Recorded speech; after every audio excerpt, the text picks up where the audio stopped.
എൻ്റെ അടുത്ത് വരുന്ന ക്ലയൻസ് എന്നോട് ആദ്യം പറയാറ് എനിക്ക് ഒരുപാട് മസിൽസ് ഒന്നും വേണ്ട, അപ്പോൾ അത്തരത്തിൽ എന്നെ ട്രെയിൻ ചെയ്താൽ മതി എന്ന്. നിങ്ങൾക്ക് മസിൽ വരുന്നുണ്ടോ ഇല്ലയോ എന്നുള്ളത് നിങ്ങൾ കഴിക്കുന്ന ഡയറ്റിനെ ഡിപ്പെൻഡ് ചെയ്യും. പിന്നെ ഒരിക്കലും ഒരു എൻഹാൻസ്ഡ് ഡ്രഗ് ഉപയോഗിക്കുന്ന രീതിയിൽ അല്ലെങ്കിൽ നിങ്ങൾ കാണുന്ന ഈ ഷോയിൽ വരുന്ന മസിൽസ് ഒന്നും നിങ്ങൾക്ക് ഒരിക്കലും നിങ്ങൾ എത്ര കാലം വർക്കൗട്ട് ചെയ്താലും ഉണ്ടാവില്ല.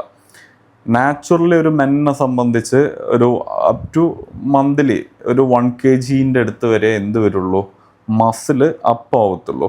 അതിനും ഒരുപാട് റൂൾസ് ഉണ്ട്, അല്ലെങ്കിൽ ലിമിറ്റേഷൻസ് ഉണ്ട്. ഒരു എക്സാമ്പിൾ പറഞ്ഞാൽ, ഇപ്പം എൻ്റെ ഹൈറ്റ് 173 ആണ്, എനിക്ക് മാക്സിമം വരാൻ പറ്റുന്ന BMI ഐ തിങ്ക് 73-74 ആണ്. പക്ഷെ എൻ്റെ നിലവിലെ വെയിറ്റ് എന്ന് പറയുന്നത് 83-84 ഉണ്ട്. ഇത് എൻ്റെ ഒരു സാച്ചുറേഷൻ പോയിന്റ് എന്ന് പറയും.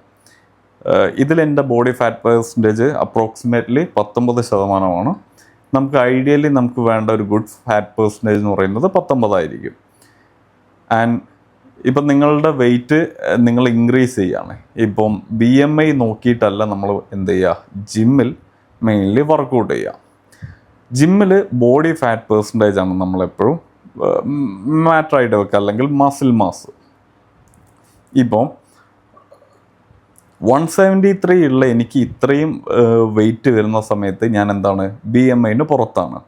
എന്നാൽ 19%, അതായത് ശരാശരി ഹെൽത്തി ആയിട്ടുള്ള ബോഡി ഫാറ്റ് പെർസെൻറ്റേജ് എൻ്റെ ബോഡിയിലുള്ളൂ. അപ്പോൾ ഞാൻ ഫിറ്റാണോ എന്ന് ചോദിച്ചാൽ ഞാൻ ഫിറ്റാണ്. ഇത് ഞാൻ വർക്കൗട്ട് ചെയ്യുന്നു, ഞാൻ എൻ്റെ ബോഡി വെയ്റ്റിൻ്റെ ഇരട്ടി ഗ്രാം പ്രോട്ടീൻ ഡയറ്റ് എടുക്കുന്നു, അല്ലെങ്കിൽ ഞാൻ നല്ലൊരു പ്രോട്ടീൻ ഡയറ്റ് എടുക്കുന്നു.